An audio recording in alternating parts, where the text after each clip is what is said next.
So, welcome to the BusyBee Boxing channel. New viewers, please subscribe. Follow us on Twitter at BusyBee Boxing and on Instagram at BusyBee Boxing as well. Right, let's get into it. Don't have the full crew here today on my Todd, but I just wanted to do a quick post-fight review of the Anthony Joshua versus Joseph Parker clash that we just saw and witnessed tonight. Anthony Joshua was victorious, won a unanimous decision, quite wide on all three judges' scorecards. So yeah, let's get into it. So um, for me, this fight, I mean, it didn't live up to the build-up. Um, Obviously, it was hyped as a massive unification clash, two big punches coming together, but what was delivered was really more of a damp squib. Um, Early on in the fight, how I saw it was Joseph Parker tried to establish a jab. He was using some feints here and there. Looked like he was kind of struggling to kind of get into range early on. I'd say the first 1 to 3 rounds. Um, and what Joshua was doing to kind of negate any Joseph Parker offense, he was just like taking a step back. So Joseph Parker would come in with a jab or look to go to the body, and Joshua Parker would just take, sorry, Anthony Joshua would just take 1 or 2 step backs and just negate it. So he was pretty comfortable early on, and he kind of set the tone for the early action. And then what happened is Joseph Parker, for me, from around 3 to 6, started to find his range. So, those shots that were kind of falling short when he was lunging in and kind of leaning in and Joshua was taking a step back, all of a sudden, Joshua wasn't able to take a step back or was a bit slower moving his feet. And what it meant was Joseph Parker was able to get off some good work, especially in at close range and, kind of on the inside. Um, and Anthony Joshua he looked uncomfortable during that period of the fight. I mean, he just wasn't able to move his feet well enough. And I saw some bits online on Twitter. Shout out to Ultratech Sports who highlighted it. His feet looked like they were in sand. He just wasn't able to move at points in this fight, especially from a defensive point of view. He just looked to be struggling. Anytime Joseph Parker came in to rush him, he was just like, I don't know. He just didn't. It just didn't seem right. It just wasn't the Anthony Joshua used to. So, from about rounds 3 to 6, I thought Joseph Parker was getting off the better work, the more effective work. He looked sharper, and going into the seventh round, so after 6, I had it 3-all on the scorecards. And then what happened really is Parker had a bit of momentum off that.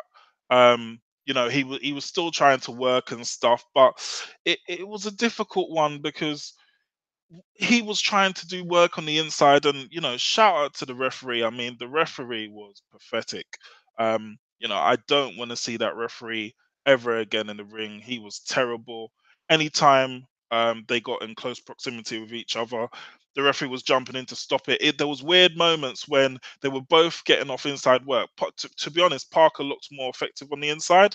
He was getting in some nice sneaky body shots, and then the ref just jumps in and punches are still being thrown. There was a couple of times where AJ threw some uppercuts, and the referee didn't even say anything to him, even though he called break. So the referee was terrible, and he didn't allow for any type of inside work. He was just way too negative on the inside work, and he was really spoiling a lot of the stuff that Parker was trying to get off.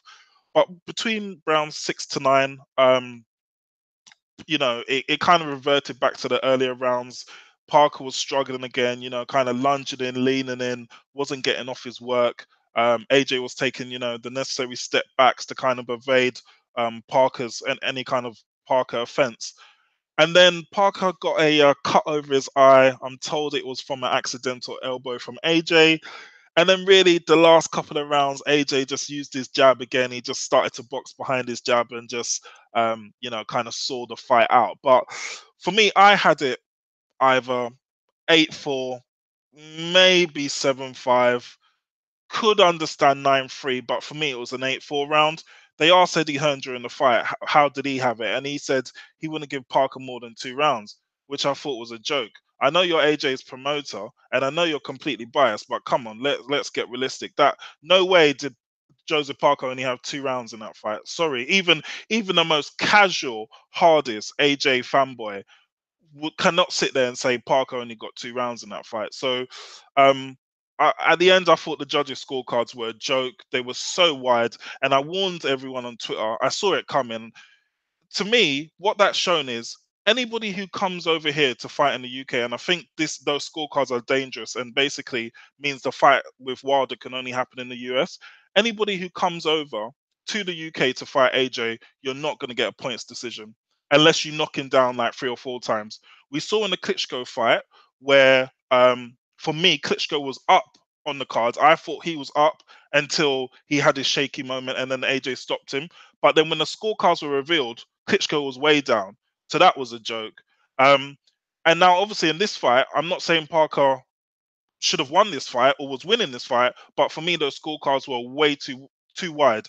And that means, off the back of that, we cannot see Wilder fighting Joshua in the UK, because if it goes to points, he's going to get screwed. Whatever happens, as I said, unless he knocks down Joshua 3 or 4 times, and it's like a clear victory. So, yeah, once again, poor scorecards in the UK.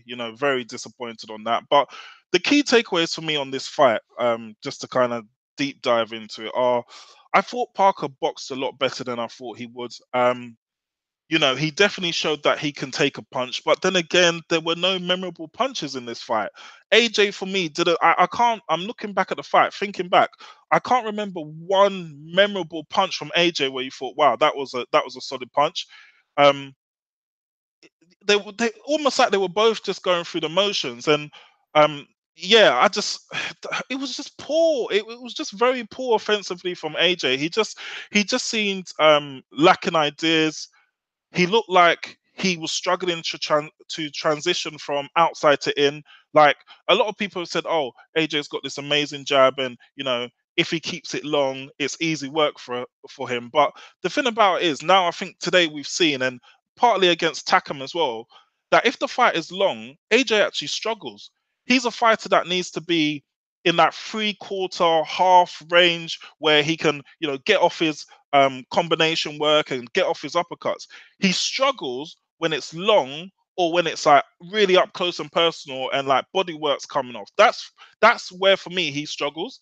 And kind of looking forward ahead to a Wilder fight, if it's a jab off, Wilder's probably beating him, because Wilder, for me, has got the better jab. It just looked to me like he was just struggling for ideas, and I didn't think Parker was doing anything memorable. I thought Parker was just, he was feinting a bit. He was throwing some jabs. There was points where Parker was almost chasing him in some of the exchanges. So Parker would, flick out his jab and then hold it out there, and Joshua would be like on his bike trying to go backwards, and then the referee would jump in and stuff. It was just a puzzling matchup all round. But yeah, I mean, Parker, as I said, he done better than I thought. He can definitely come again. He showed that he can take a punch, which is good.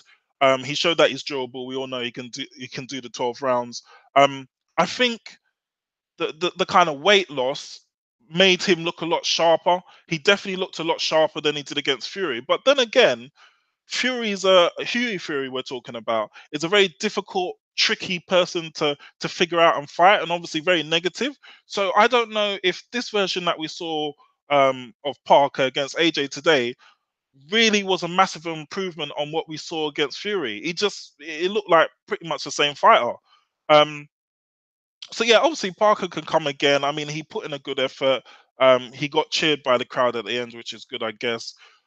As for AJ, obviously that's the focus point, right? Let's talk about AJ. For me, what did AJ show in this fight? AJ showed that, as I said, when it's long, he will struggle. Everyone's going to talk about, oh, he boxed brilliantly behind the jab. I was listening to the Sky Sports commentary. Carl Froch, he had his head so far up AJ's ass, it was embarrassing. Literally, any higher up AJ's ass, and he would have been tasting his dinner from last night. It was fucking pathetic. He was just like, oh, AJ's boxing brilliantly. Oh, Joseph Parker's not hasn't got a game plan. There was even points in the fight where Parker was landing, and Carl Froch was just ignoring it. And as for Adam Smith, we all know he's a company man, but you'd expect better from Carl Froch, an ex-world champion. You expect him to be a bit objective, but the guy has got no clue. Seriously, he hasn't got a fucking clue about boxing commentary and boxing analysis, which is just a shame. But he was talking about during the fight, oh, AJ is boxing brilliantly behind the jab. I thought AJ's jabs at times were good, but at other times I thought he looked clueless and he didn't know how to handle Joseph Parker. And I didn't think Joseph Parker was doing, as I said, doing anything memorable. He was just feinting a bit here and there, being slightly elusive. But it wasn't like fighting a Tyson Fury where you're getting angles and head movement and kind of throwing punches off the ropes. It was just normal stuff. I didn't think Parker was any trickier than Takam. So for me, from an offensive point of view, AJ was pretty poor today. Let's be honest. I don't remember him landing any right hands like his signature punch. He tried to throw a few uppercuts and exchanges. I don't remember him landing many uppercuts, if any. The jab was consistent, but for me, there wasn't enough work off the jab. It was just the jab. That was it. I thought in the early stages of the fight, he was closing down like the ring well. He was like, shutting the avenues down for Parker to come out and, making Parker work when he didn't want to work. So he was making Parker uncomfortable at times. But once again, it was very passive. There wasn't any work of it. It wasn't like a Golovkin where, he's shutting down the ring, closing down the angles, and then getting off the jab and then coming off with more work. It was more just, I'm going to walk around and throw a jab, and I'm going to follow you around a bit, and I'm going to throw another jab. There was nothing else. There just wasn't enough from AJ. Secondly, as well, I thought that AJ looked uncomfortable going backwards. He doesn't look like a fighter who would be very comfortable defensively. Like there was times, if you think about it in the fight, there was 2 or 3 occasions where Parker came like charging at him, and he just like got onto his bike and his feet weren't moving properly, and he just looked uncoordinated and just a bit lost at times. And then the ref was having to dive in and stuff, and it was looking all silly and that. But I don't think Joshua is a fighter who can fight effectively backwards. I think he's very much an offensive fighter. When he's going forward, when he's in the comfort zone of the 3/4 range, he looks fantastic. When he's going backwards, having to fight off the back foot, he doesn't look so good. And I thought that was really apparent tonight. And then lastly, I mean, analyzing Joshua's last 2 performances, right? So he had the fight against Takam. For me, that fight shouldn't have been stopped. Once again, poor refereeing. Tonight, again, we're talking about poor refereeing. If we look at Joshua's record now, the last 2 fights, so Parker's gone 12 rounds. The Takam fight should probably have gone 12 rounds. There is a blueprint now on how to kind of take Joshua along. I would admit today his stamina looked better because obviously his conditioning was a lot better coming into this fight. But I didn't think he was as explosive as he normally is. How he kind of, if you remember how he pounced on, Vladimir Klitschko, and how he got Charles Martin out of there, and how he pounced on Molina. Okay, different level of fighter, but he still was very explosive. Today, there was no explosive. It was almost just like very robotic. I feel almost like, and feel free to shoot me down, but I feel almost like he's reverting to Vladimir Klitschko way of fighting. Quite cautious, quite safety conscious. Jab, jab, jab, grab. Also, a lot of before I forget, anytime Parker came close to him, he was tying him up. Like he looked very uncomfortable in the clinches. So I just feel like today it was more of that, Vladimir Klitschko style and less of that Mike Tyson style that, all AJ's fanboys and fangirls have been, raving about. But for me, like, looking forward to potential fights ahead. I mean, we all want to see the Wilder fight next, but if I look at Joshua's last 2 performances, he fought a Takam who, was drafted in late. I didn't think he looked impressive against Takam. He's fought Parker today, who a lot of people said, oh, AJ's going to blow him out in like 6 rounds. Oh, this is easy work for AJ. And it's turned out not to be that. He hasn't looked that impressive. Whereas if you look at Wilder, and I'm not a Wilder fanboy, but if you look at Wilder, He fought over the hill shot Stavern, got him out of there quick. And then he fought Ortiz in a fight where I thought he was losing, turned it around, showed a lot of character, and got Ortiz out. For me, I feel Ortiz is a better fighter than Joseph Parker probably is, but that's just my opinion. But I just feel Wilder has done more in his last couple of performances than AJ has, and for me, that has now put a lot of pressure on AJ and Eddie Hearn to deliver the fight.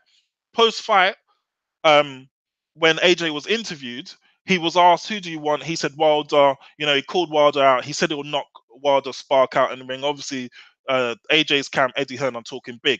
Eddie Hearn also came out after the fight and said, um, Wilder wasn't here today, blah, blah, blah, blah, blah. Their camp doesn't want it. There's been no contract negotiations. All we've heard for the last, 3 or 4 weeks is this person sent a contract, that person sent a contract. They don't want to fight. They don't want to fight. We just want to, as fans, we want all the bullshit to be cut and just make this fight. I don't want to see Deontay Wilder against Dylan White. We don't want to see AJ against Povetkin or Jared Miller for his US debut. We just want to see this unification fight because it's really time now. We need to see who's numero uno in the heavyweight division. And for me, if I had to pick one now, as I said, AJ fanboys and fangirls are probably going to shoot me down. But if I had to pick one now, I would probably go 60-40 with Wilder. I'm just not too impressed with what I've seen from AJ in his last 2 fights. I just think that um he's almost looked like he's slightly run out of ideas. The explosiveness is not there. Um the combination punches that he was throwing earlier on in his career and up until the Klitschko fight, it's just not there. He just hasn't got that, you know, Tyson-esque, as his fanboys describe. He just hasn't had it. Against Parker tonight, it was just too passive. He was just very comfortable to follow Parker around the ring, throw a jab, throw a right hand. Most of his right hands were missing, and just not do much. After the fight, he explained that off by saying he was focusing on finesse, and Parker wanted the war, and he was gonna, out finesse him. But it wasn't like I was sitting there thinking, oh, I'm watching a boxing masterclass. I was more sitting there thinking, AJ's struggling here to impose his work. AJ didn't want to go 12 rounds with Parker. He wanted to knock him out, but he just couldn't. He just couldn't catch up with him. And as I said earlier, I don't feel like Parker was doing anything memorable at all. I felt like he was there to be hit. He was carrying his left hand low. Like he was there to be countered and hit, but AJ just couldn't seem to do it. So yeah, I mean, overall, what do I take from this fight? There's a few things. First, once again, poor judging, poor officiating in the UK. It's becoming an epidemic now, and I'm not just going to have a go at Eddie Hearn. It does happen on Frank Warren's cards as well, but it's becoming a joke. Too much. It's coming. It's almost like every other big boxing card. There's poor refereeing, poor officiating, poor scorecards, and we just need to kind of cut it out of the sport because it's becoming a joke.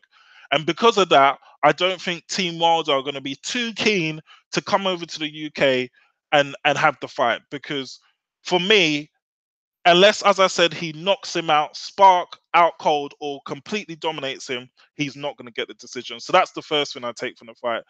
Second thing, I believe there has been 100% regression in Anthony Joshua.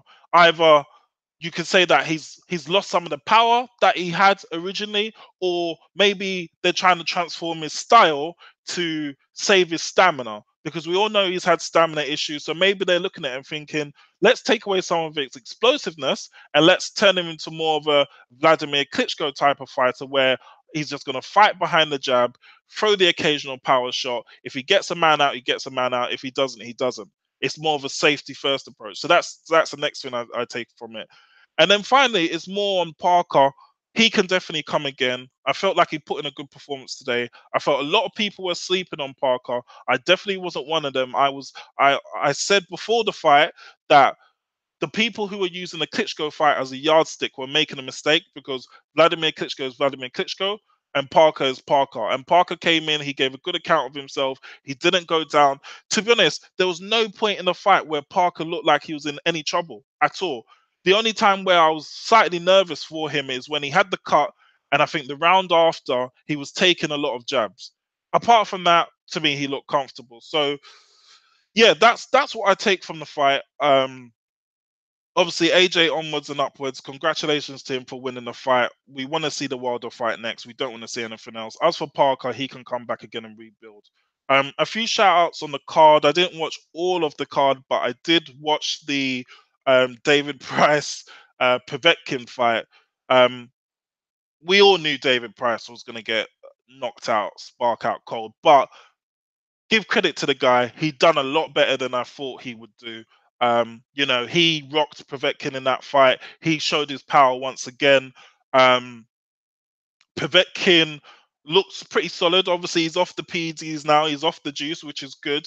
That's the version we want to see, a non-juiced up Povetkin. I thought he actually looked all right at times. I thought he looked pretty tricky, and he looked pretty skillful, and his body work was good as well. So I give credit to Povetkin now if he's off the juice, and this is a new V2 type Povetkin. Kudos. But yeah, David Price done a lot better than we thought he would. But yeah, inevitably he got knocked spark out. And honestly, hand on heart, all jokes aside, I don't think David Price should be continuing boxing again because he's taken some really brutal battering, some real hard knockdowns, and that one today especially was it didn't look right. It didn't sit right with me. I mean, it was a free shot. Povetkin hit him, and then he went down like a sack of potatoes. And obviously, the medics come in, the ambulance come in, and the doctors and stuff like that. But we don't want to see a guys like that getting knocked out. We know what can happen. We know the kind of post-fight effects. So I think David Price should really call it a day. What was interesting though after the fight, and the reason why I'm talking about this fight, is because Eddie Hearn, who's obviously, he's like Eddie Hearn's like the pimp, right? That's what Deontay Wilder calls him, and all his boxers are like his whores, right? So as soon as the fight finishes, like, do you know what I mean? David Price is not even like in the dressing room yet. He's not even on the way to the hospital yet. As soon as the fight finishes, what are they doing? They're trying to put Povetkin into another fight to basically move him away from Joshua. Now, I'm not saying they're doing that because they're scared to fight Povetkin, but obviously Povetkin's just in a long line of potential opponents for Joshua. So in steps in Dylan White, who says that he's happy to fight Povetkin. Apparently, he's spoken to Povetkin after the fight. That must have been an interesting conversation. Jamaican being translated into Russian. That I would love to be a fly on the wall for that conversation. But according to Eddie Hearn and Dylan White, they had spoken to Povetkin after the fight, and Povetkin said he will fight him. So, jokes aside, that actually is an interesting fight. It's another step up for Dylan White. Dylan White said in his analysis of the fight, he said, a good jab, he knows what he has to do to beat Povetkin.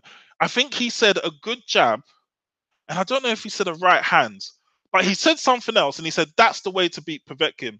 For me, that's a 50-50 fight.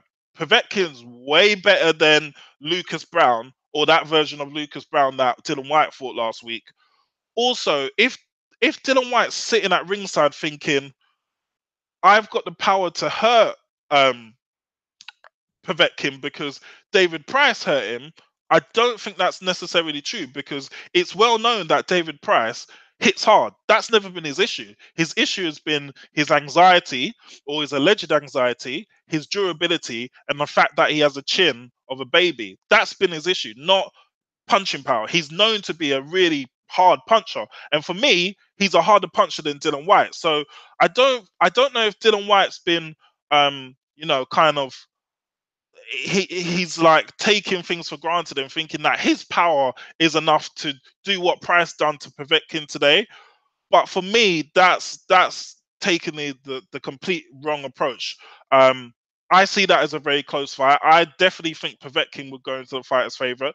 Povetkin's, as I said, is a much better fight. Or a much better fighter, sorry, than Lucas Brown, and he would represent a really tough challenge for him. So yeah, if that fight's made, that's actually good, and I think that would be the second hardest opponent on Dylan White's resume. And if he could pull off the win, certainly that puts him in line for a Joshua rematch or a Wilder shot because Povetkin's a really credible opponent. and arguably you could say that Povetkin's stronger than anybody on Wilder's resume. So yeah, I thought that was interesting. Just the fact that Eddie Hearn was whoring out his fighter straight after. Dylan White and Eddie Hearn even exchanged a little smile and a laugh after the interview was over, like they knew exactly what they were doing. But yeah, just wanted to shout that out. But all in all, was it a good night's worth of boxing? No. Uh, didn't watch the rest of the card, but a lot of the stuff I saw on Twitter, people weren't happy. There were one-sided fights. I saw Burnett's fight. Um, let's be honest with Burnett. I don't want to see Burnett against any more Jungle Boys, and no offense, but Jungle Boys, Dustbin Men, Eastern European guys. He unified the division. Credit to him. Adam Booth's doing a great job. The only fight people want to see is the Tete fight. That's it.